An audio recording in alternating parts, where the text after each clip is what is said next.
하나님께서 주신 말씀을 봤습니다. 창세기 1장 22절 말씀입니다. 창세기 1장 22절 말씀.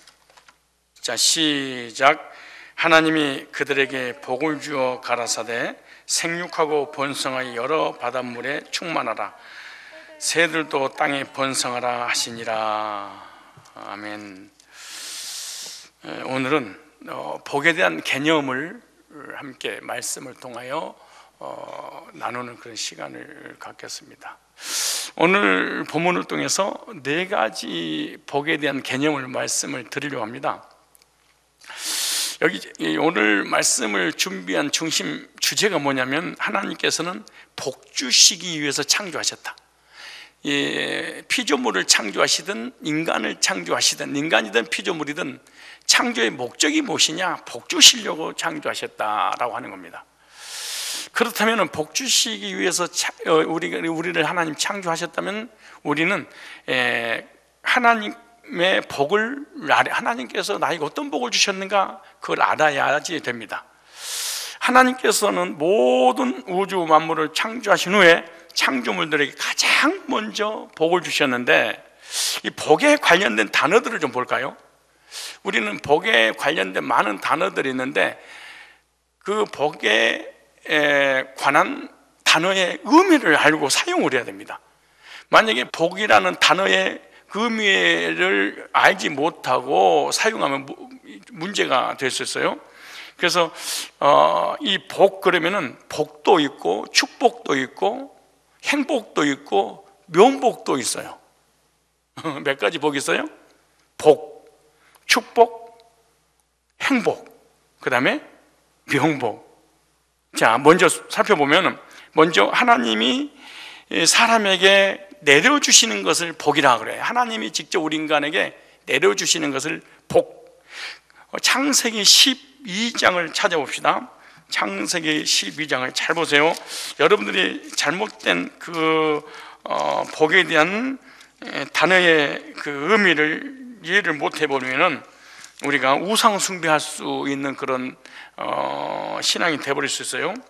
12장 3절 말씀을 다 같이 한번 읽읍시다. 시작. 너를 축복하는 자에게는 내가 복을 내리고. 그러니까 내가 너를 축복하는 자에게 뭘 내려요? 복을 내리고, 너를 저주하는 자에게 내가 저주하리니. 그렇죠. 그러니까 여기서 복을 내리시는 분이 누구라는 거예요? 하나님이라는 거예요. 두 번째, 무슨 복이 있냐? 축복이 있습니다. 축복은 사람이 사람에게 가는 것을 축복이라고 그러는 거예요. 복을 내리는 분은 하나님이요, 사람은 복을 받을 대상입니다. 우리 인간이 복을 줄 수는 없습니다. 한문을 보면 아주 선명하게 이해할 수 있습니다. 복은 복복자, 복 그 자체가 복이죠. 그런데 이 축복할 때 이 축은 필축입니다. 누군가에게 복을 빌어줄 때 축복이라는 단어를 써요. 그래서 복은 하나님으로부터 내려오는 수직 관계입니다. 복은. 그러나 축복은 수평적 관계입니다. 그러니까 복은 하나님이 내려주시고, 축복은 사람이 사람에게 하는 거예요. 수평으로. 그럼 수평에서 수평으로 축복을 하면은 위에서 복을 내려주시는 거죠. 그래서 우리가 개인적으로 기도할 때 하나님 저에게 축복해 주세요 이런 단어 쓰면 안 돼요. 우리가 하나님 앞에 기도할 때는 하나님 저에게 복을 주세요 이래야지, 만약에 축복해 주세요라고 하는 말을 하게 되면 하나님을 향하여 하나님보다 더 큰 누군가에게 복을 빌어달라고 부탁하는 것이 되고, 문법적으로 아주 문제가 돼요. 그러니까 하나님 위에 누군가가 또 있어야 돼. 그렇기 때문에 우리가 하나님께 개인적으로 기도할 때는 어떻게 기도하고? 복을 주옵소서. 그리고 윗사람이라든가 부모님이라든가 주변 사람들에게 축복을 받을 때는 저를 축복해 주세요 그러죠. 그럼 우리가 주님의 이름으로 복을 빌어주면 그 기도를 들으시고 하나님이 상대방에게 복을 주는 거죠. 그래서 수평적으로 축복하면 수직적으로 복을 주시는 거죠. 이 두 가지가 다 중요하죠.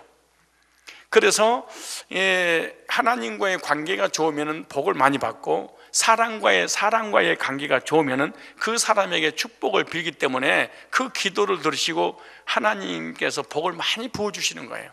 그래서 사람은 하나님 관계도 좋아야 되고 사람 관계도 좋아야 됩니다.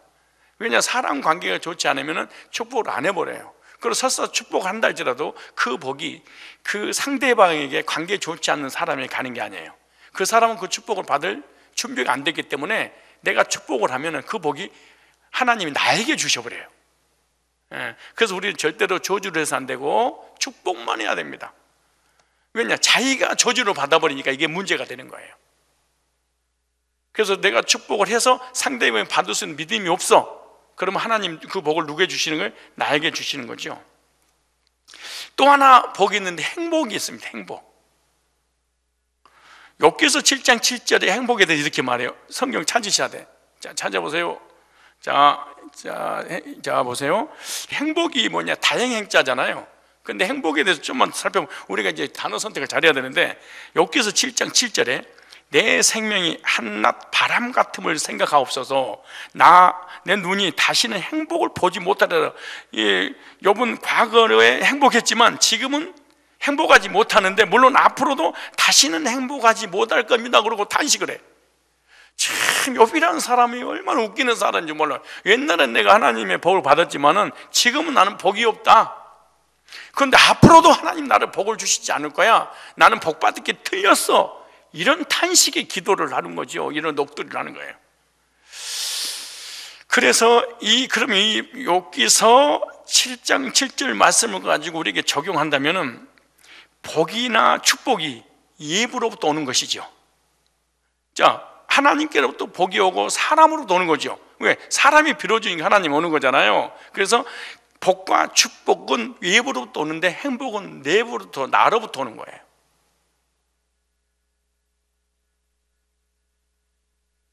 이 행복이라는 단어를 쓰지 않는 사람이 아무도 없어요.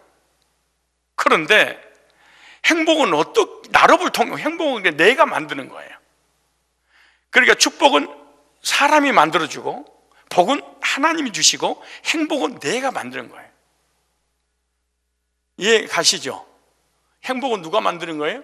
내가. 그럼 내가 스스로 내 안에서 어떻게 해야만 행복하냐? 자족할 때 행복하다.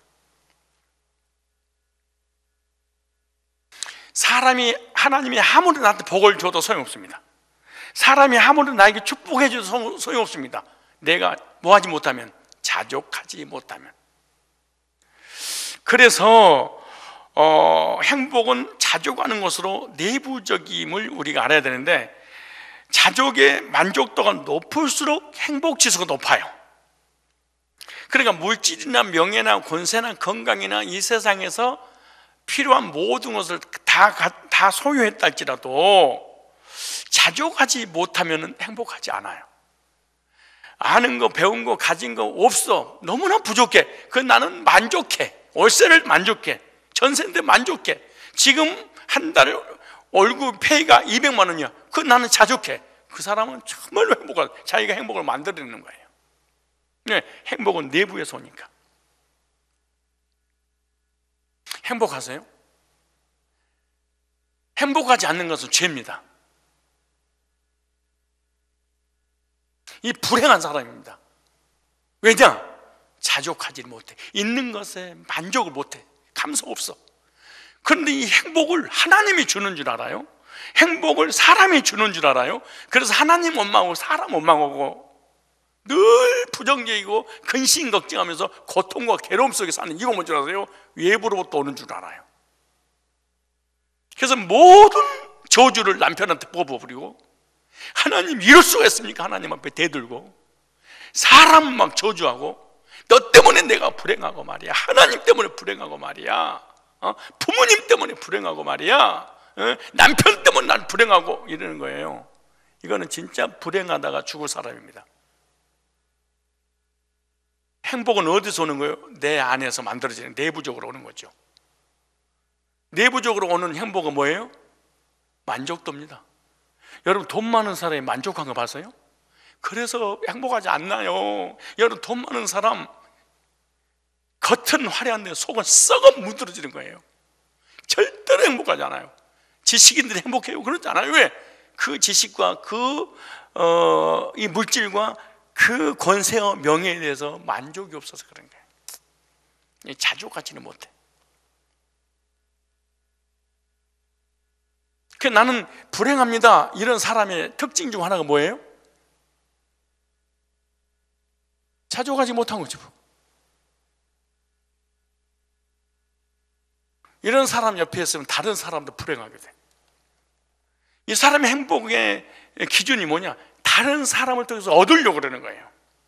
부모님을 통해서 얻고, 남편을 통해서 얻고, 아내를 통해서 얻고, 하나님을 또 얻으려고 그래. 그것도 얻었어. 근데 만족을 안 해. 또 더 많은 것을 얻으려고 그래. 그래서 행복하지 못하는 거예요. 오늘 당장 여러분이 행복할 수 있는 방법이 하나 있어. 나는 나의 삶이 만족해. 여러분, 얼마나 사람이 자족하지 못하면은 그 탤런트들, 그 대통령, 정치인들이 막 자살해 버리겠어요. 왜 그럴까요? 자족하지 못해서 오는 것들이에요. 왜 우리가 조울증을, 우울증을일까요? 왜 상대방을 원망 불평을 한 이유가 뭘까요? 그들을 위해서 내가 행복을 얻어주려고 그래. 그건 얻었어. 근데 자족해야 될 거 아니에요? 근데 자족하지 못해. 그래서 빌립보서 4장 11절에 내가 궁핍밥으로 말하는 것이 아니라 궁핍하는 사람이 사람이 어떤 형편이든지 나는 자족하기를 배우는 행복지수 100입니다. 이 사람이. 누가? 바울이. 왜? 나는 가난에도 처해보고 궁핍에도 처해보고 부여도 해보고 감옥에 들어가보고 헐보도 보고, 그런데 모든 건 나는 자족했다. 왜? 그리스도 안에 있기 때문에. 다시 말해, 누가 자족하면서 하냐? 거듭나야 돼.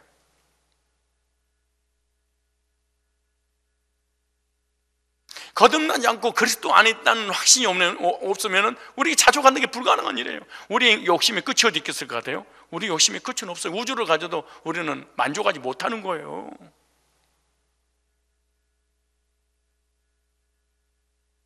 수요예배 드리는 우리 성도님들, 나는 불행하다, 이건 악입니다. 큰 죄입니다. 이게.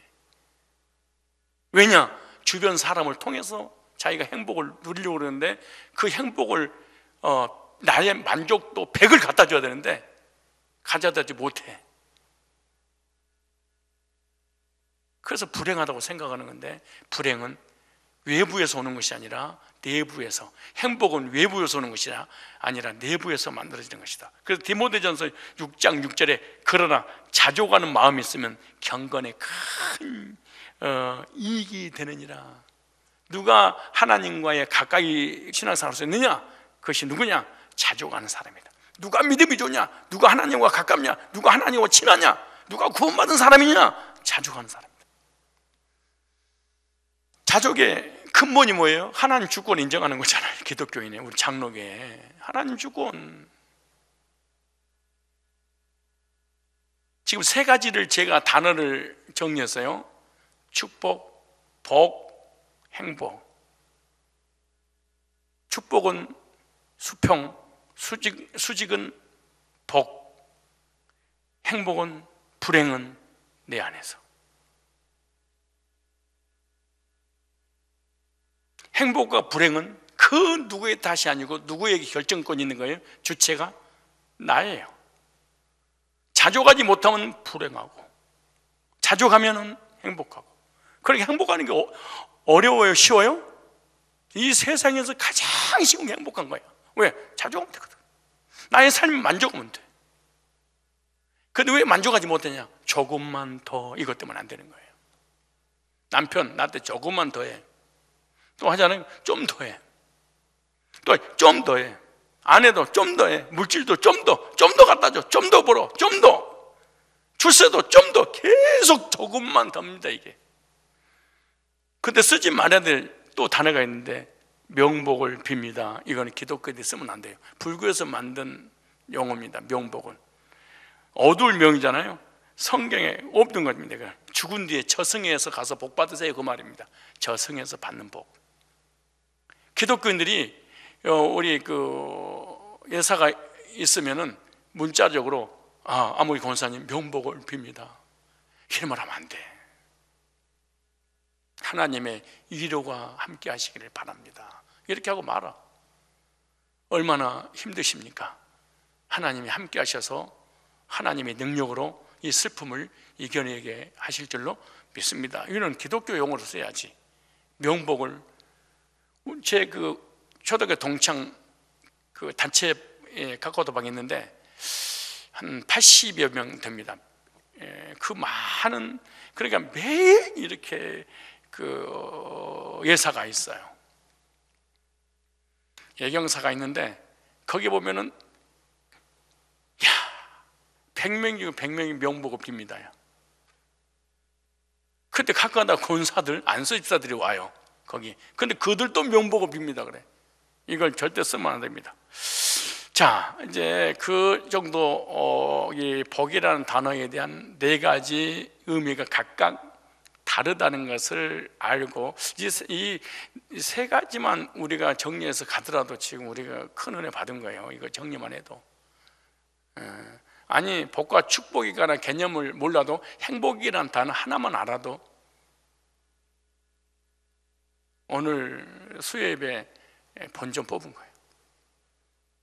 왜냐하면 이 세상 사람은 행복한 사람이 없거든요. 다 불행하거든요. 욕심 때문에, 하나님 없기 때문에.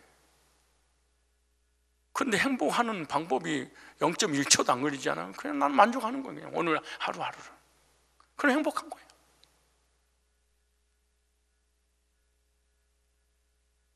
그런데 그리스도인들에게는 두 가지 복이 있는데, 영적인 복과 육적인 복이 있습니다. 무슨 복이 있어요? 영적인 복, 육적인 복. 최고의 복이 뭐냐? 영적인 구원의 복입니다. 최고의 복이 뭐냐? 영생의 복입니다. 이 최고의 복, 이 내세 영생 천국에 들어가는 복이 뭐냐? 특별 은총의 복입니다. 삶에서 또 하나님 복을 주시는데, 이건 현세에서 물질의 복이죠.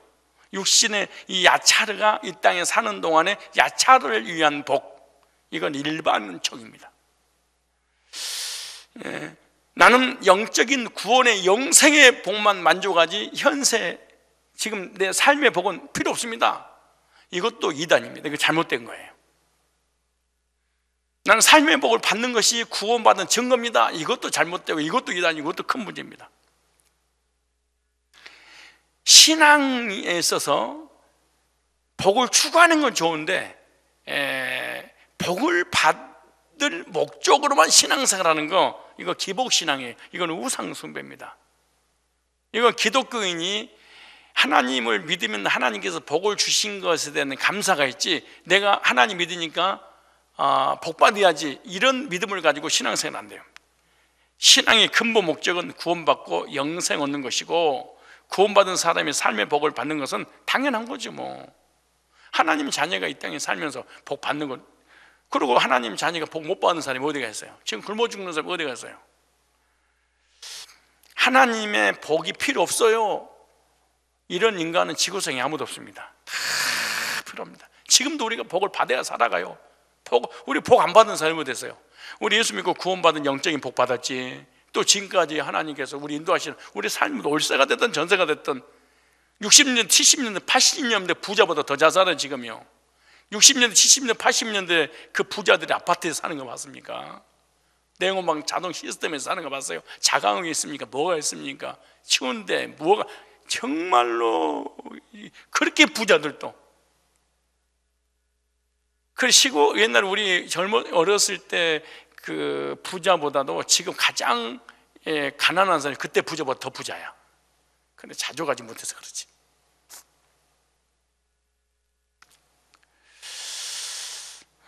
그래서 오늘 본문에서 말하는 네 가지 복을 한번 우리가 살펴보려고 하는데요. 네 가지 복이 있어요. 첫째, 본문을 잘 보셔야 돼요. 우리 복을 그냥 잘못하면 우리가 예수님으로 하나님 앞에 기복신앙, 우상, 하나님이랑 우상을 섬길 수 있어요. 나는 아니요, 내 의도는 아닌데 자동으로 그렇게 살아버리는 거예요. 첫째 무슨 복이냐? 이 바라크의 복이 있습니다. 따라 바라크 잊지 마세요. 신앙은요 개념 정리예요. 아는 것만큼 믿어요. 믿을 만큼 누릴 수 있어요. 근데 난 아무것도 아는 거 없는데 난 믿습니다. 뭘 믿냐? 몰라. 난 믿어. 이런 게 어디가 있어? 맹신이지.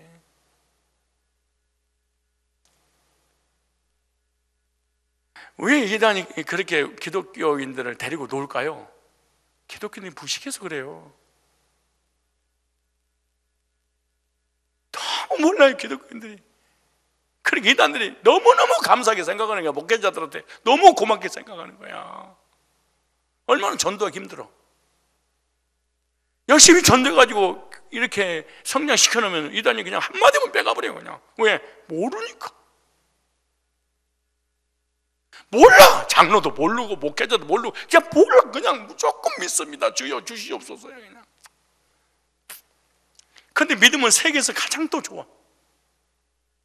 그 잊지 말아야 돼. 첫째, 바라크의 복. 바라크. 이 바라크의 복은 하나님께서 죄악 세상에 살고 있는 아브라함을 때가 되면 하나님 백성으로 지명하여 부르시는 복을 바라크의 복이라고 부르는 거예요. 중요한 거 이게. 창세기 12장 다시 봅시다. 창세기 12장 1절로 2절에. 자, 창세기 12장 1절로 2절은 제가 매주 하려고 합니다. 오늘 수요예배도 하고 오늘 이제 새해를 준비하면서 이긴 자로 마무리해서 우리는 이긴 자로서 새로운 한 해를 충분히 만족할 수 있고 새로운 한 해를 맞이하면서 하나님께 나에게 어떤 복을 주실 것인가 기대하면서 우리가 새해를 맞고 새해를 멋지게 우리가 시작해야 돼. 우리는 말씀 앞에 하나님 앞에 믿음으로 탁 살아가는 거잖아요. 아무것도 없어도 주의 뿌리 안 나도 우리는 기어다닐 수 있어요. 창세기 12장 1절로 3절에 여호와께서 아브라함에게 이르시되 너는 너의 본토 친척 아비집을 떠나 내가 네게 지시할 땅으로 가라. 내가 너로 큰 민족을 이루어 네게 복을 주오. 이게 복이 바라크라는 히브리어입니다. 하나님은 아브라함을 부르시고 고향과 친척과 아버지를 떠나 하나님 지시한 땅으로 가라고 명령을 하셨는데 그 땅에서 큰 민족을 이루고 복을 주어 네 이름을 창대케 할 뿐만 아니라 너는 복의 근원이 될 거야. 그러니까 가나안의 복이 뭐냐? 우리에게 천국을 예표하려고 하죠. 가나안은 천국이잖아요. 우리 구약에는 가나안은 약속의 땅이고 우리는 예수 믿고 구원받고 가나안의 모형동인 천국을 약속받는 거죠. 그럼 천국 누가 가냐? 예수 그때의 의로 구원받은 자들이 예수의 의의 옷을 입고 가는 거죠. 그런데 왜 아브라함은 도대체가 어떻게 예수 믿고 구원받고 거듭나서 하나님 자녀도 천국 갔냐? 이게 얼마나 아이러니하냐고요?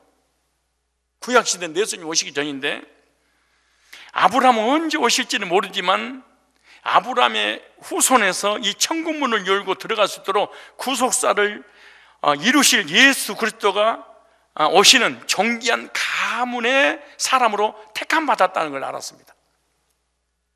이것이 아브라함이 받은 가장 큰 축복인데 이 아브라함이 받은 이 바라크의 복, 가나안의 복, 예수님을 통해서 구원받고 오르게 돼서 천국 들어가는 복, 이것은 바로 갈대아 우르라고 하는 이방 귀신의 집에서 살고 있던 아브라함을 부르신 것처럼 세상에서 사단의 종노를 하는 죄의 저주에 살고 있는 우리를 불러서 하나님이 자녀 삼아서 영생을 얻게 하는 이 바라크의 복을 모형으로 보여주는 거예요. 자, 또 찾으셔야 돼요. 성경을. 갈라디아서 3장 8절.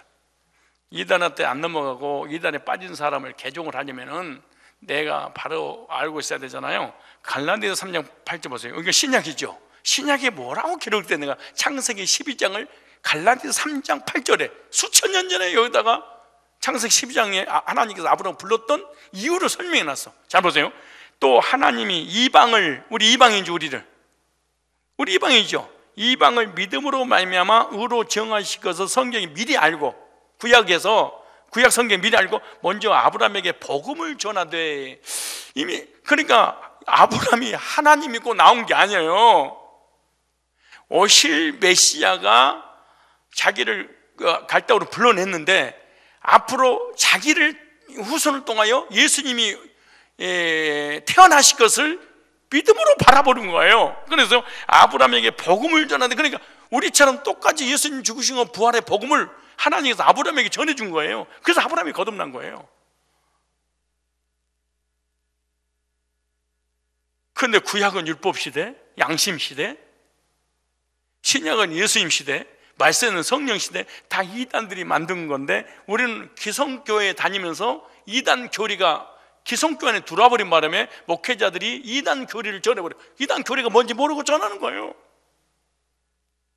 그러면 교인들은 그대로 받고 믿고 살아가는 거예요. 구약은 율법 시대, 신약은 예수님 시대, 말세는 성령 시대, 방언 받아야 돼. 그러다가 이만희가 마지막 시대는 계시록 시대. 미치는 거야 목회자들이. 그러니까 300명 500명이 신천지 빠져버리잖아. 장로 권사들 바글바글 거리잖아요. 전도사들은. 왜냐, 구약 시대는 율법 시대, 율법을 쫓아갔고, 신약에는 예수님 시대니까 예수님 쫓아갔고, 말세에는 계시록 시대니까 계시록 풀어주는 이만희를 쫓아가지 구원받는다. 그게 뒤집어져 버려. 그게. 근데 여기 나오잖아. 이만희 쫓아가든 하나님 쫓아간 게 아니고 아브라함에게 하나님께서 복음을 전해주셨어. 우리하고 똑같이 복음 전해. 우리하고 똑같이. 무슨 뭐라 그러는가? 아브라함의 복음을 전하는데 모든 이방이 너로 말미암아 복을 받으려 하였느니라. 너로 말미암아. 너가 뭐예요? 아브라함이 후손이. 아브라함 때문에 복 받는 게 아니에요. 아브라함이 후손으로 오실 누구를 얘기하는 거예요? 메시아를 통하여 복을 받으리라. 공동 번역에 보면 이렇게 기록됐어요. 하나님께서는 이방인들도 믿기만 하면. 그러면 아브라함이 어떻게 구원받았다는 거예요? 믿음으로. 그럼 우리들도 뭘로 받는 거예요? 믿음으로. 당신 올바른 관계를 가지게 해주시라는 건 성서에 미리 내다보았으면 성경에 미리서. 그래서 성서는 아브라함에게 너로 말미암아 만 백성이 복을 받으려는 복음 미리 전해 주었던 것입니다. 미리 전해 줬어요. 그러므로 믿음으로 사는 사람들은 믿음의 사람 아브라함께 복을 받는 것이다. 이게 바라크의 복을 받는 것이다. 예수 안에서 우리게 돼서 구원받는 이 보통 복이 아니게. 또 한번 찾아보세요.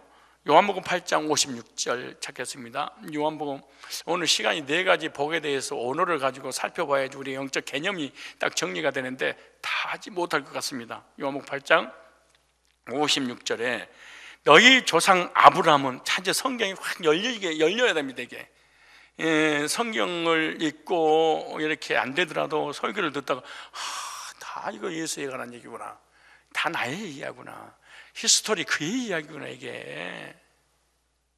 자, 너희 조상 아브라함은 나의 때 볼 것을 즐거워하다가 보고 기뻐하느니라. 아브라함은 예수님의 초림과 재림과 천년왕국을 다 믿어서 알았어요. 왜? 하나님이 알려주신 거예요. 그러니까 아브라함이 하나님 믿고 구원받은 게 아니에요. 양심 시대에서 구원받은 게 아니에요. 율법을 지켜서 받은 게 아니에요. 누구를 바라보고? 예수님을 바라보고 구원받은 거예요. 로마서 4장 찾아보세요. 로마서 4장 16절.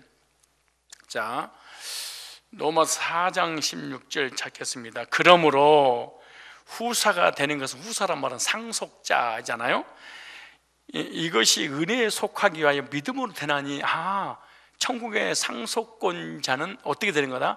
예수님을 믿음으로 되는 것이다. 이는 그 약속을 그 모든 후손에게 굳게 하려 하십니다. 율법에 속한 자뿐만 아니라, 율법에 속한 자는 뭐냐? 유대인들이잖아요. 구약시대에 아브라함의 믿음에 속한 자이거니, 아브라함은 하나님 앞에서 우리 모든 믿음의 모든 사람이 조상이라 기록된 바 내가 너를 많은 민족의 조상으로 세웠다 하신 것 같으니, 그의 믿음 바 하나님은 죽은 자를 살리시며 없는 것을 있는 같이 부르시니. 그러면서 아브라함이 바랄 수 없는 중에 바라고 믿었으니, 그러니까 육적인 이삭을 주시겠다 그러는 그 약속은 바로 이삭 후손을 통하여 메시아가 오신다는 것을 바라보는 거예요. 그러니까 육신적인 자녀가 영적인 예수님으로 바라보는 거예요. 이게 이거 지금 누구 얘기? 이삭 얘기잖아요. 근데 히브리서 11장에는 누구를 얘기하냐? 이삭을 모리아 산에 번제도를 드릴 때 예수님이 죽으셨다가 3일만 다시 부활할 것을 믿고 드렸다, 그렇게 말해요.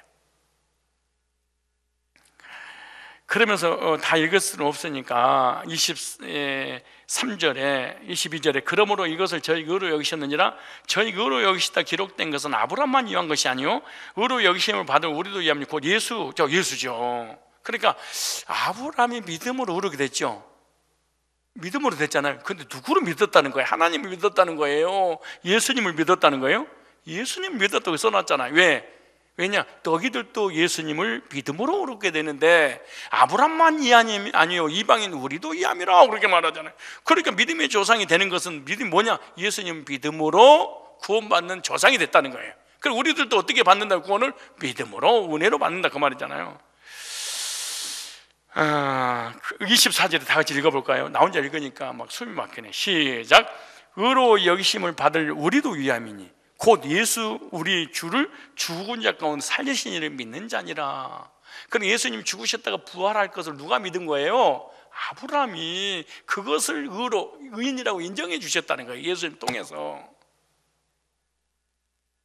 그럼 우리도 예수님이 죽으신 거 부활을 믿으면 뭐가 된다는 거예요? 의인이 25절에 예수는 우리 범죄함을 위하여 내어줌이 되고 또한 우리를 의롭다 하심을 위하여 살아나셨느니라. 예수님의 죽으심으로 죄의 속죄, 예수님 부활하심으로 우리를 의인 되어서 영생을 주셨다. 그런데 우리는 예수님의 죽으심을 믿고 부활을 믿는데 의인된 경험이 없어요? 그럼 믿음의 조상 아브라함의 후손이 아니에요.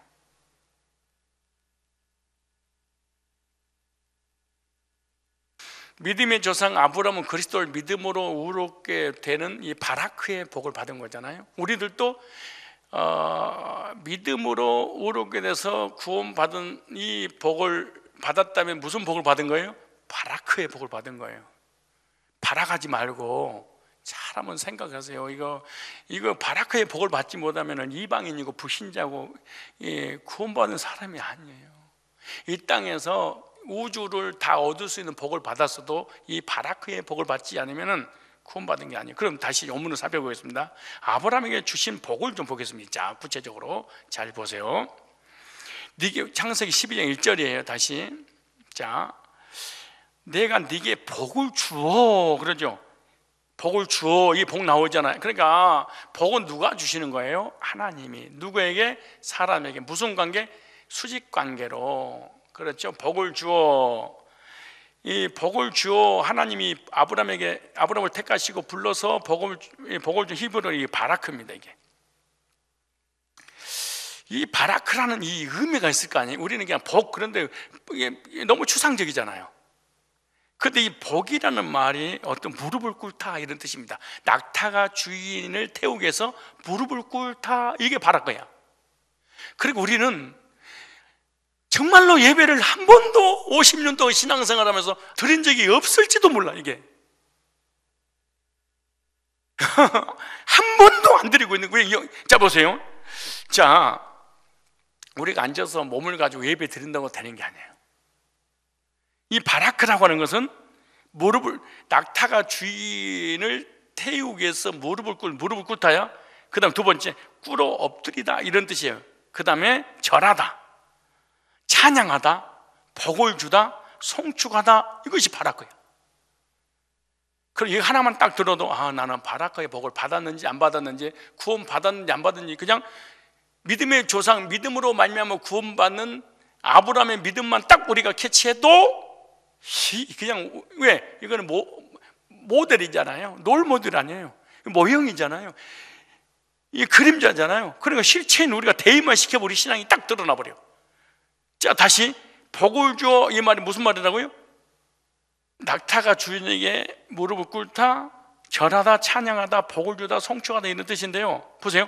이게 좀 이걸 연결해 볼까요? 하나님께서 아브라함에게 복을 주신 것은, 자, 이 문장을 만들어 봐요. 여러분도 같이. 하나님께서 아브라함 불러서 복을 주신 것은 아브라함을 자신의 친백성으로 삼으시고, 하나님은 아브라함의 하나님이 되셔서, 잘 보세요. 낙타가 제 주인에게 무릎을 꿇어 엎드려 절하듯 하나님이 백성된 그와 모든 후손들에게 하나님은 영원토록 찬양과 영광과 송축을 받을 것이다.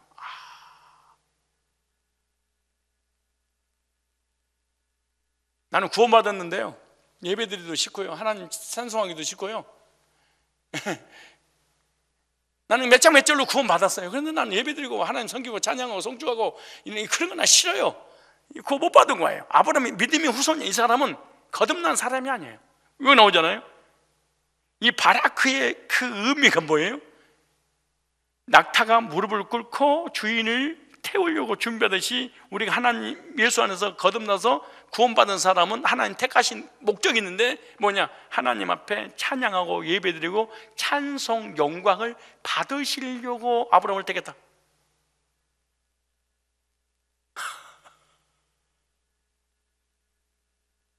그때는 구원받고 영접해서 하나님 자녀인데 예배드리기 싫고 하나님 찬송하기 싫고 하나님 거절하기 싫고 성전하고도 아무런 관계없다. 이건 하나님의 자녀가 아닙니다.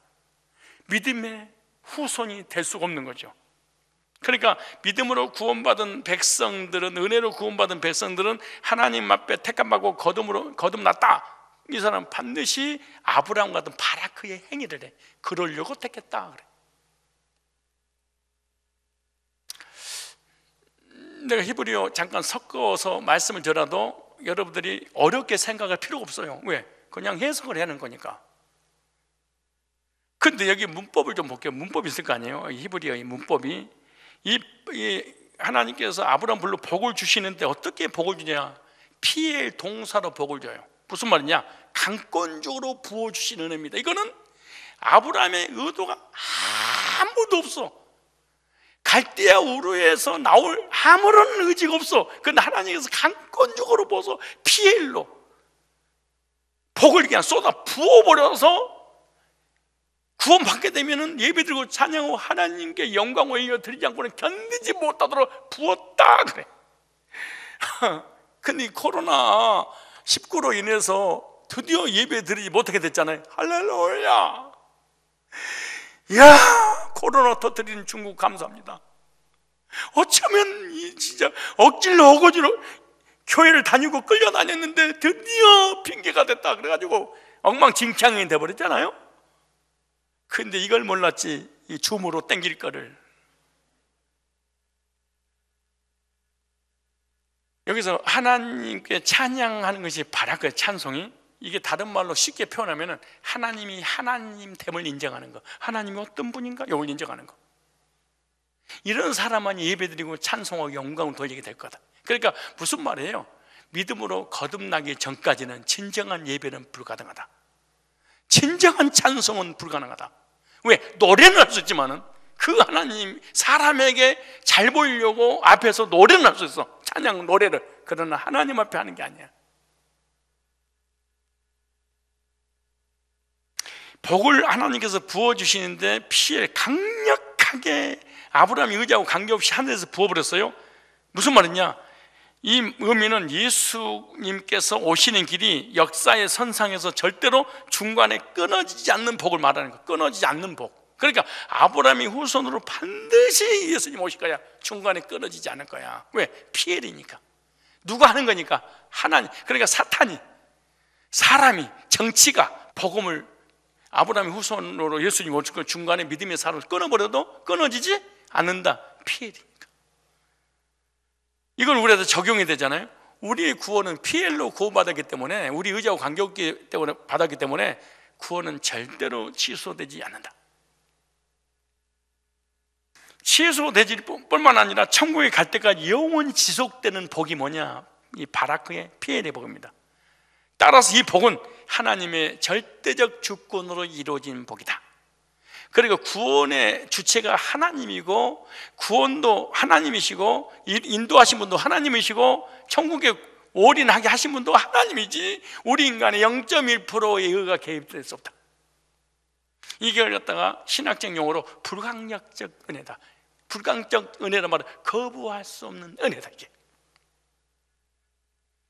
아브라함이 하나님 마음에 들어서가 아니라 하나님이 주권 아래 택함 받아서 하나님 백성이 된 것을 얘기하는 거예요. 그러니까 아브라함은 갈대아로 귀신의 집에서 우상 숭배하고 있는데 무슨 하나님을 찾아 하나님 믿어요. 제가 무슨 전라남도 장군 안양면 비동네에서 태어났는데 교회 교자도 모르고 교회 예배당이라고 하나 있었는데 그 연회당이지 무슨 예배당이에요.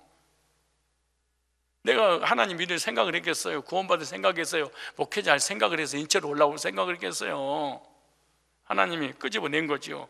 그러니까 아브라함의 의지와 상관없이 하나님의 주권에서 선택받은 주어진 복이기 때문에 구원도 하나님이, 인도도 하나님이, 천국까지 가는 것도 하나님이.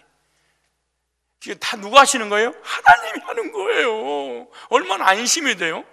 여러분, 구원을 여러분에게 구원 받았으니, 구원 받았 내가 너를 구원했다. 그 나머지 천국 갈 때 네가 이제 잘 알아서 결정해라. 천국에서 만난 적으로 가셨어 봐. 천국 누가 가겠어? 꼼짝 못하는 거지. 그런데 참 신기해. 저 이거 문법이 너무 좋아서 내가 한번 수요일 날 이제 새해를 맞기 전에 이걸 준비를 했어요. 그런데 피엘로 예수님 오실 때까지 대가 끊어지지 않는다.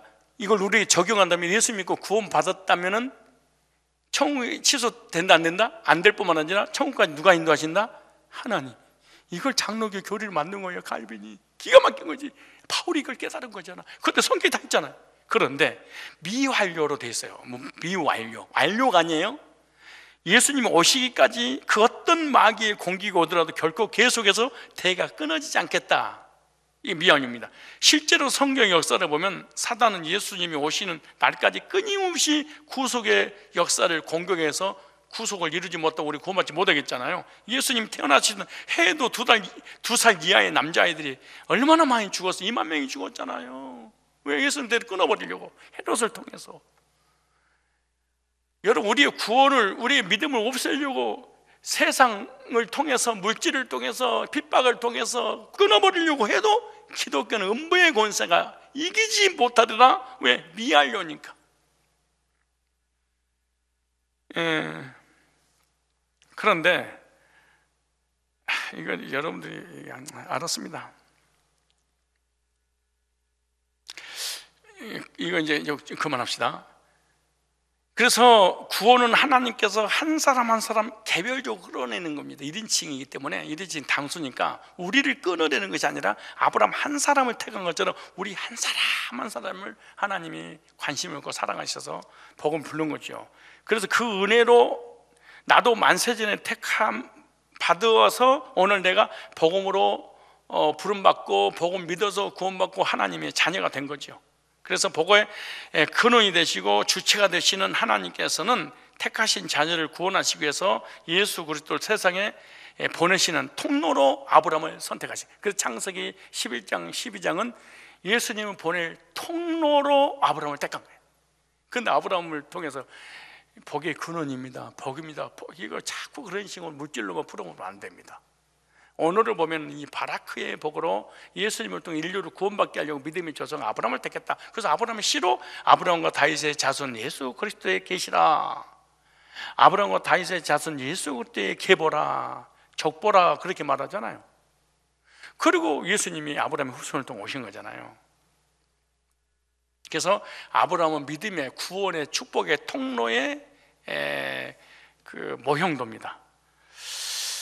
아브라함을 하나님이 택하신 것처럼 하나님께서 저와 여러분을 만세전에 택하시고 저와 여러분에게 바라크의 복을 주셔서 아브라함에게 복의 근원으로 삼은 것처럼 우리들도 복의 근원으로 삼으신 거예요. 그래서 나를 통해 많은 하나님의 자녀들이 구원받도록 아브라함처럼 복음의 근원지로, 복음의 통로로 함께 열어놓으신 거예요. 그래서 아브라함을 통해 예수님 오시고 예수님도 우리가 구원받았듯이 우리들도 복음의 통로가 되는 거예요. 그래서 구원받은 성도를 통해서만 구원받게 된다. 그래서 이 사탄은 예수 그리스도가 오는 길을 방해하기 위해서 온갖 방해를 했지만 그럼에도 불구하고 수천 년이 지나도록 구속사는 결코 끊어지지 않고 하나님 뜻대로 이루어졌죠. 어떤 예언이죠? 구약의 아브라함의 후손으로 예수님이 오실 것을 예언한 그 예언을 예수님이 이뤘잖아요. 그 이루는 게 뭐냐? 아브라함은 창세기 3장 15절로 거듭났잖아요. 여기는 후손이 뱀의 후손의 머리를 쌍하게 할 것이라.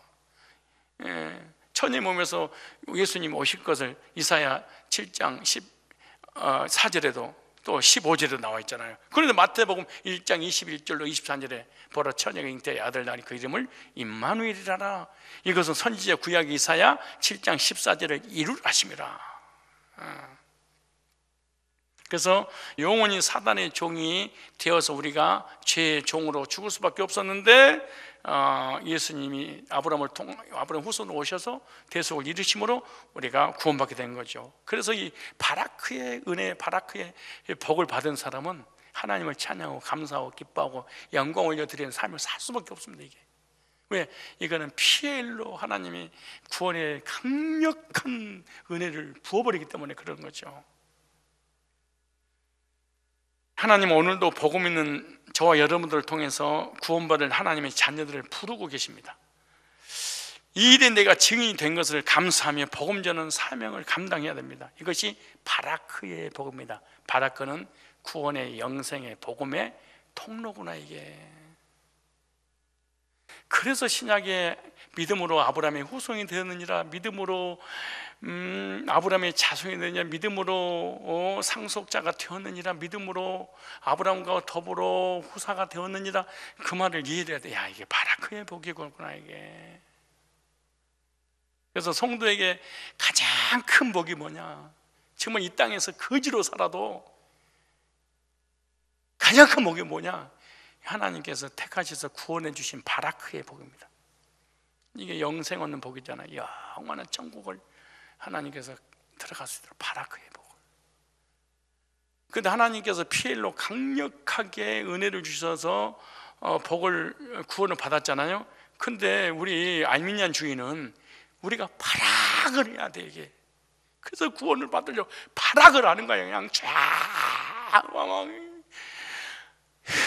진짜 이런 교회를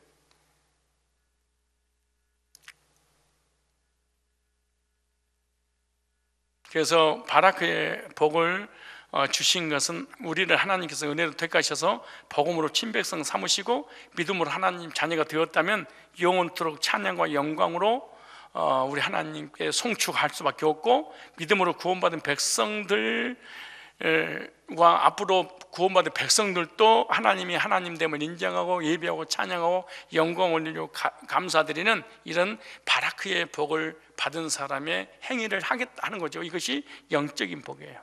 그리고 이 영적인 바라크의 복을 받은 사람은 이 바라크의 복이 나를 통해서 흘러가야 돼요.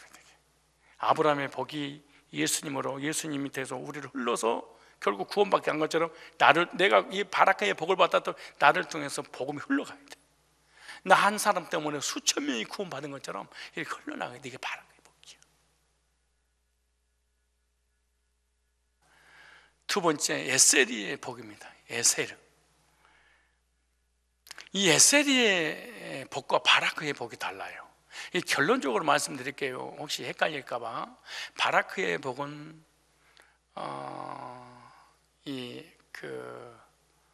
속사람, 영적인 구원의 복이잖아요. 근데 이 에세리의 복은 성화의 복입니다. 야차르, 육체가 이 땅에 사는 날 동안에 성화로 인하여서 속사람이 상급받게 하는 것이 에세리의 복입니다. 아주 이게 중요합니다.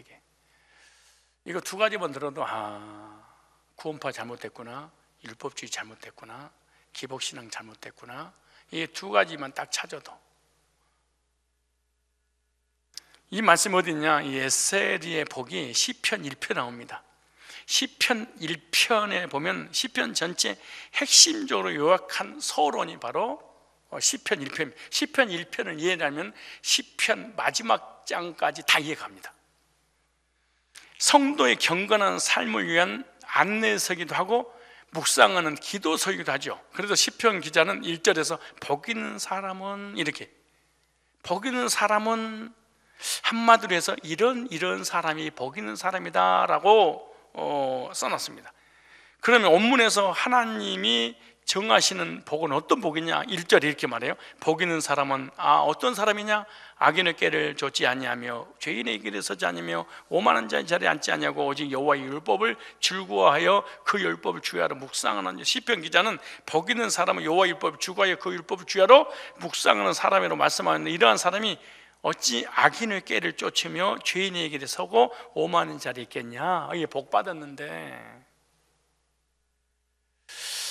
그래서 원문으로 복의 개념을 보면은, 복 있는 사람은 악인의 꾀를 쫓지 오만한 자리에 서지 아니면, 이 말이 히브리어로 에세르라는 단어입니다. 에세르. 그러니까 아브라함을 부를 때 이 바라크라는 복과 시편 1편의 이 복은 에셀이에요. 그 달라요. 복은 한국말로 복은 똑같아요. 저번에 뭐 바라창조, 야차창조, 바나창조, 뭐 내가 창조 있다고 그러잖아요. 근데 한국에 그냥 창조야. 다 똑같은 창조야. 근데 오늘 보니까 완전히 달라버리잖아요. 영육간의 구원의 문제까지, 이 내세 문제까지 달라게 돼 있잖아요. 마찬가지로 복도 본문에 보면은 구분을 시켜놨어요. 이 에셀인데, 이 에셀이는 야사르라는 단어에서 왔어요. 이 말이 무슨 말이에요? 이 에셀이, 이 야사르는 직행하다, 이런 의미에 직행하다. 우리는 그냥 복 있는 사람은 이렇게 끝나버려. 그리고 아기는께를 쫓아 죄인에게서 오만한 자를 하지 않습니다. 할렐루야, 죄인과 함께 동고동락하지 않습니다. 이러면 끝나. 그건 너무 추상적이야. 근데 오늘에는 뭐라고 하냐? 직행하다, 똑바로 가다, 올바로 가다, 행하다, 기쁘다, 감사하다. 이게 복이란 단어예요. 이 야셀이요. 이 에셀의 복이 뭐냐? 이미 이거 단어를 좀 정해 볼게요. 이 에셀의 복은 이미 정해진 목적지를 향해 좌로나 우로나 치우치지 말고 올바로. 자, 보세요. 그러니까 바라크의 복을 통해서 구원받은 사람은 에셀의 복이 많은데, 이 에셀의 복은 어떻게 하느냐? 올바로, 곱게, 직행하여 똑바로 가다, 이런 뜻입니다. 다시 말해서 하나님의 자녀가 세상에 바라크의 복을 받아서 살아가는 삶에 있어서 천국을 향해 가는 동안 세상과 벗하지 않고, 참 이게 세대인데요. 구원의 은혜를 주신 것을 감사하며 날마다 계속 기쁘게 살아간다. 이게 에셀의 복이야. 그러니까 바라크의 복을 받은 사람은 에셀의 삶을 산다, 이런 얘기. 그런데 바라크의 복을 받지 못한 사람은 에셀의 복을 받을 수 없어. 못 살아요. 바라크의 복은 본질적인 복이고 에셀의 복은 현상적인 복이에요. 또한 하나님께서 무릎을 꿇고 솔직하게 자신의 자범죄를 고백하여 주의 보혈로 날마다 씻음 받는다. 그래서 바라크는 언제 문제 해결, 이 에셀에는 자범죄 문제 해결. 이 바라크는 구원에 관한 거고 에셀이는 성화에 관한 거예요. 이 두 가지 중에 한 가지만 부인해버리 이단이 되는 거예요. 바라크는 전부다. 그럼 구원파가 되는 거예요. 에셀을 통해서 이 율법을 지키고 성화돼서 십계명 지켜서 구원을 이루어나가야 됩니다. 에셀의 복을 주장했다. 이거는 율법주의가 되고 마는 거예요.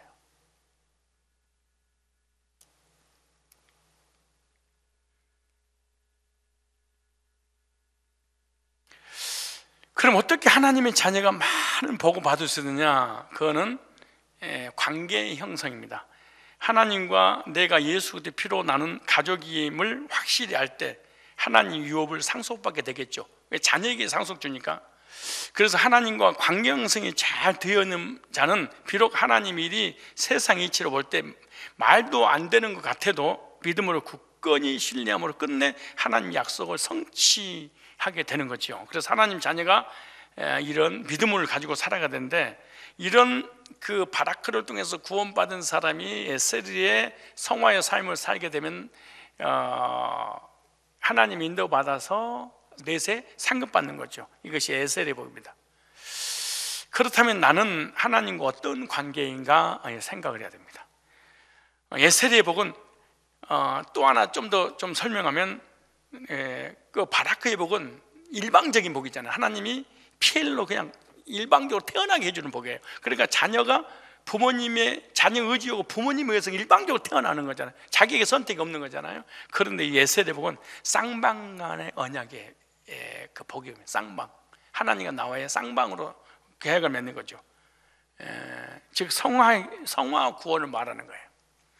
그래서 바라크의 은혜가 하나님의 일방적인 택하심의 은혜였다면, 이 에셀에는 구원받은 자녀가 이 땅에서 하나님의 사명을 이루며 살아갈 성화 구원의 은혜입니다. 그래서 본질적인 변화가 바라크라고 그러면 현상적인 변화가 에셀이다, 이렇게 생각하면 됩니다. 이 바라크의 복은 속사람이 변화되는 것이잖아요. 그런데 이 에셀의 복은 겉사람이 변화가 되는 거죠. 이 바라크의 복은 영원히 거듭나는 거잖아요. 하나님의 절대적인 주권 속에서. 그런데 이 에셀의 복은 육체가 변화되는 것을 말하는 거예요. 그러면 에셀의 복을 받은 자의 삶은 어떤 삶이냐? 오늘 본문이 이렇게 말해요. 그는 하나님 말씀을 즐거워하고. 바라크의 복을 받은 사람은 하나님께 예비하고 하나님을 찬양하고 하나님과 교제 나누고 하나님이 하나님됨을 인정하고 하나님 앞에 감사하고 하나님께 영광 올려드리는데, 시편 1편에 이 에세리의 복을 받은 사람은 말씀을 주야로 묵상하는 자로다. 구원받고 말씀 중심의 삶을 살아가죠. 주님의 자녀됨을 날마다 감사하며 세상에서 구별된 삶을 사는 것이 에세리의 복을 받은 사람입니다. 세상의 지혜를 따르지 않고 비복음과 타협하지 않고 예수 그리스도의 이름을 자신보다 더 드러내기를 즐거워하는 그런 겸손한 자로 사는 것이 에세리의 복을 받은 사람입니다. 이런 사람을 주님께서 빛과 소금의 역할을 감당하는, 나는 죽고 예수님을 드러내는 사람. 그런데 에세리의 복을 가진 자는 뭐라고 하냐? 여호와의 율법을 즐거워하고 주야로 그 말씀을 묵상하는 자는, 말씀 없이는 못 사는 사람, 에세리 복이에요. 그러나 이렇게 말하죠. 주야로 묵상하는 자. 이 묵상이란 말이 있어요. 이 묵상이란 말이, 우리는요, 명상과 묵상은 달라요. 명상은 불교 용어입니다. 텅 비우는 거예요. 그런데 묵상은 뭔가 채우는 거다, 그렇게 생각하는데 히브리어를 좀 더 자세히 보면요, 뭐라고 하냐, 이 하가라는 단어입니다. 히브리 하가. 이 하가라는 이 단어는 동사인데, 으르렁거리다, 중얼거리다, 지적이다, 품다, 신음하다, 깊이 생각하다, 이래. 우리는 그냥 말씀 묵상했어, 이런 단어, 이런 수준이 아니에요. 다시, 으르렁거리고 중얼거리고 지적이고 품고 신음하고 깊이 생각하는 것이 이 묵상에 난 단어인데요, 우리가 보편적으로 생각하는 묵상은 침묵에 가깝잖아요. 명상에 가깝잖아요. 이거는 큰 기독교인 이래서는 안 됩니다. 조용히 생각하고 마음에 깊이 품고 생각하는 것인데, 그러나 하나님께서 업문을 통해서 말씀하신 묵상 하가는 달라요. 좀 하나님의 말씀이 내 마음과 생각과 내 입에서 떠나지 않도록 마치 새가 지저귀듯. 자 보세요. 그러니까 그게 이 말이 맞는 거예요. 주야로 묵상하는 자, 그런 새가 아침부터 저녁에 지저귀듯이 지저귀다. 입으로 소리내어 중얼거리면 종일 말씀을 암송하며 선포하는 삶을 사는 것이, 그래서 우리는 묵상한다고 속으로 이렇게 이런 게 아니에요. 그래, 묵상 기도도 잘못된 겁니다. 사실은 관상 기도도 다 이단이 만든 거고 다 잘못된 거예요.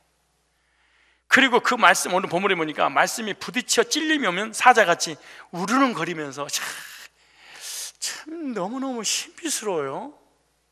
그러니까 늘 말씀을 묵상하고 말씀을 중얼거리고 말씀을 소리를 내서 말씀 중심의 삶을 사는 중에 말씀이 나한테 딱 다가와. 그럼 말씀이 확 찔려. 그래, 살지 못하니까 그때 사자처럼 으르렁거리면서 죄를 자복하게 될 거다 그래. 그러니까 성하지.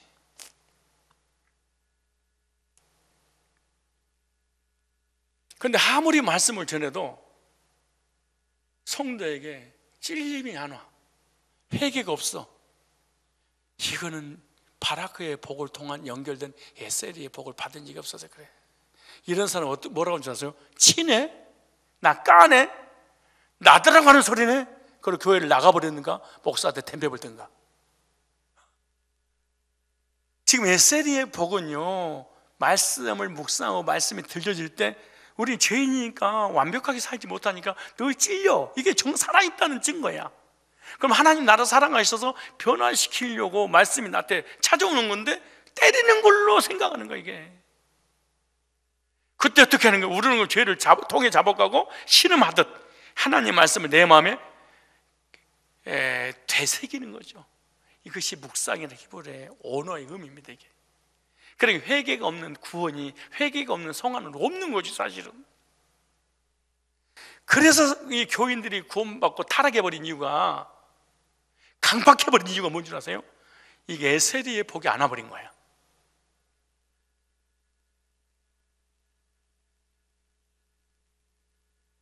그럼 묵상하는 이 에세리의 사람 어떤 사람이냐? 바로 예수 그리스도의 복음이 있는 사람을 에세리의 사람이라고 합니다. 이 사람은 예수 그리스도의 진리의 말씀이 완전히 사로잡혀 살아간 사람인데, 말씀이 항상 그의 입에 있으니까 말씀이 인도하는 대로 살아가는 사람이에요. 나의 인도, 내 견해는 내 철학과 내 자존심과 내 인연과 사상에 살아가는 게 아니에요. 이 세상의 언어와 세속적인 언어와 정치적인 언어와 어떤 이념과 이 타락한 이성에서 만든 지식을 가지고 자기 삶의 지표로 삼잖아요. 하늘에서 하나님께서 뭐라고 말씀하시는가 할 때 그 말씀에 의해서 언제든지 나를 자백하고 동행하면서 나를 내려놓고 말씀을 따라가는 사람, 주야로 묵상 말씀을 따라간다. 이게 거듭난 사람이 결국 뭐예요?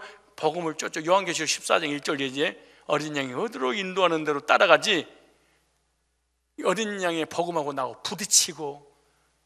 우리 목사님 참 설교를 잘하는데 괜히 이상한 얘기, 이런 사람이 아니에요. 에세리의 복음.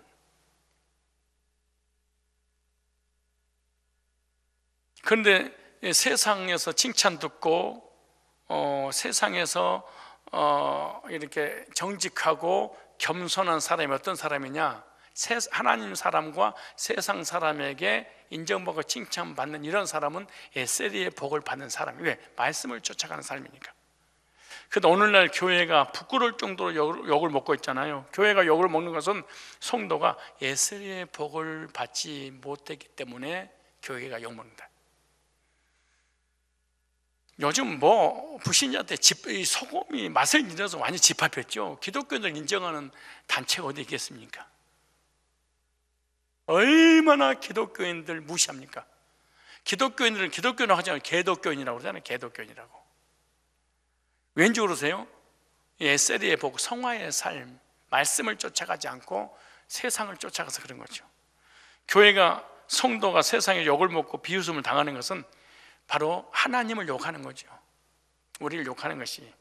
따라서 에세리의 사람은요, 온전히 주님을 위한 삶을 사는 것이 에세리의 복을 받은 사람이에요. 그 어떤 비복음과 비진리를 만나도 결코 흔들림이 없는 견고한 믿음의 사람. 이게 쉽지 않거든요. 몇 명 안 되거든요.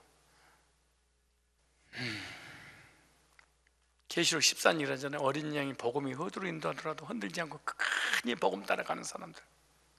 왜냐? 복음은 진리이기 때문에 그런 거예요. 또한 이 사람은 믿음이 하나님을 기쁘게 해야 된다는 것을 확신하고 상급을 위해서 부지런히 부름의 상을 향해 쫓아가는 사람입니다. 그러면 에세리의 최고의 복을 받은 롤모델이 누구냐? 바로 예수 그리스도시잖아요. 예수님 에세리의 복을 완벽하게 십자가에서 이루신 분입니다. 또 삶이 이루셨죠. 그래서 요한복음 14장 12절에 나를 믿는 자는 나의 하는 일을 저도 할 것이요 또한 이보다 더 큰 것도 하리라 이렇게 말씀하셨죠. 또한 이 일을 이루어낸 믿음의 선지 중에 한 사람이 누구냐? 바로 사도 바울입니다. 사도 바울은 평생 동안 구속으로 구원받고 구속사를 증거하는 빛과 소금의 그 사명을 감당했죠. 그래서 갈라디아서 6장 17절에 사도 바울은 율법주의, 신비주의, 거짓된 교리를 가지고 미혹하고 핍박할 때 이런 말을 썼습니다. 이후로는 누구는 나를 괴롭게 하지 말라. 내가 내 몸에 예수의 흔적을 가져노라. 예수의 흔적을 지녀노라. 내가 복음의 흔적이 있다. 난 복음만 전하겠다. 율법주의자일 때 사는 행한 것입니다. 그래서 나는 어떻게 고백해야 되냐? 나도 예수, 복음, 진리 외에는 나는 관심 없다. 나는 진리로 구원받고 거듭났기 때문에 진리가 어디로 인도하든지 난 진리의 삶을 살아야 되겠다. 이렇게 해야 됩니다. 그래서 시편 기자는 예수 그리스도의 복음이 없는 사람은 뭐라고 하냐? 바람에 나는 겨와 같도다. 예수님이 이 말씀을 뭐라고 말씀하셨냐? 모래 위에 지은 집이 무너짐이 심하니라. 코로나 때문에 목회자들, 교인들 싸그리 무너져 버렸습니다. 그렇게 새벽마다 기도하고 부르짖고 금식하고 기도를 해서 방을 나고 넘어지고 난리를 피고 집회했던 사람들이 어디로 가는지 사라져버렸습니다. 교회마다 부도나기 직전이고요.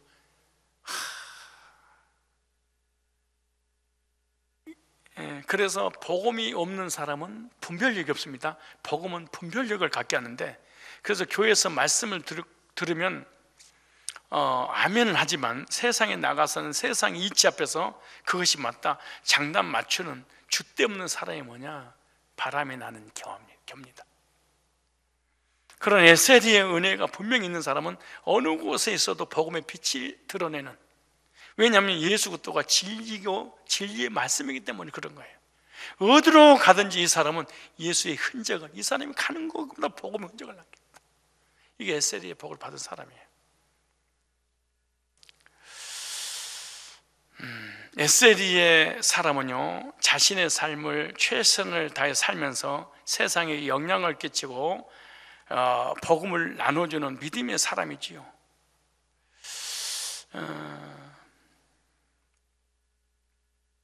히브리서 11장 38절에 이런 사람은 세상이 감당치 못하느니라. 그들의 광야의 산과 동굴과 토굴에 유리하느니라. 세상이 감당치 못한 사람이 누구냐? 바라크의 복을 통해서 구원받고 바라크를 증거하기 위해서 에세리의 삶을 사는 사람, 겉과 속이 같은 사람.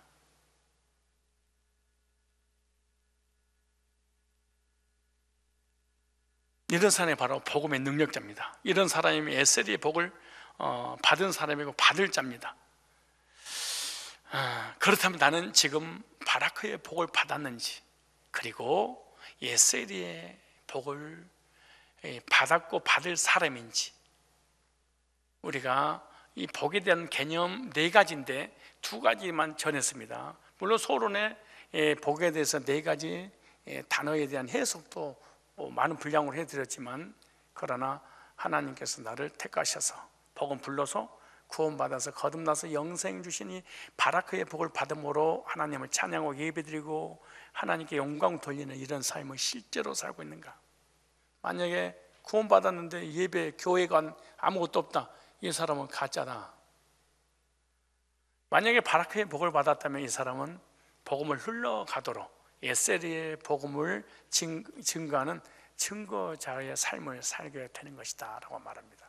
우리 다 같이 기도하겠습니다.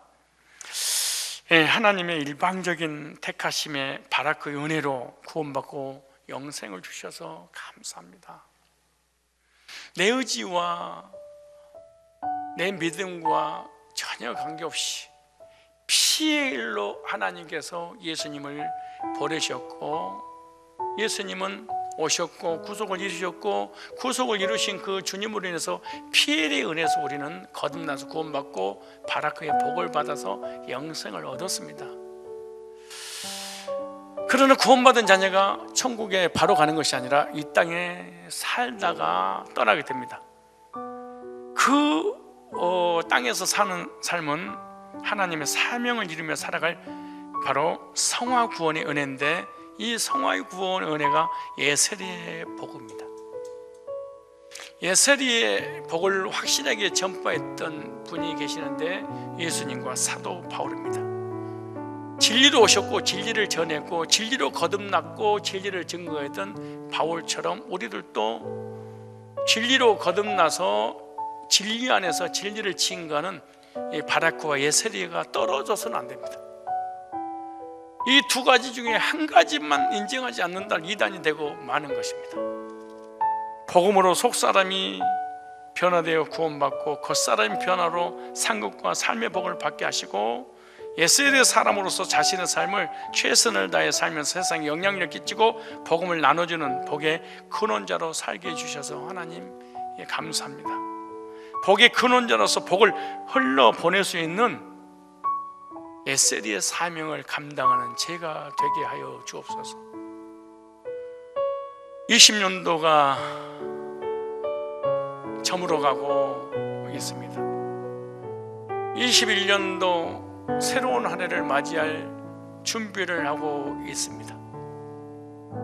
2020년도 수협의 마지막을 하나님 앞에 보내고 있는데, 하나님, 나의 마음은 세상의 복에 대해만 관심 있습니까? 하나님이 슬퍼하는 기도보다도 하나님이 기뻐하시는 바라크의 복을 주신 하나님께 감사하고, 에세리의 복을 증거하는 사명을 감당하는 일에 하나님 쓰임받고 싶습니다. 그래서 이 세상 떠나가는 날 잘했다 칭찬 들으면 나를 위한 상급을 예비해 놓은 것을 받아 누리는 제가 되고 싶습니다. 주님, 저에게 바라크의 은혜와 에셀의 은혜를 주시옵소서. 통서로 각자 기도하고 돌아가겠습니다.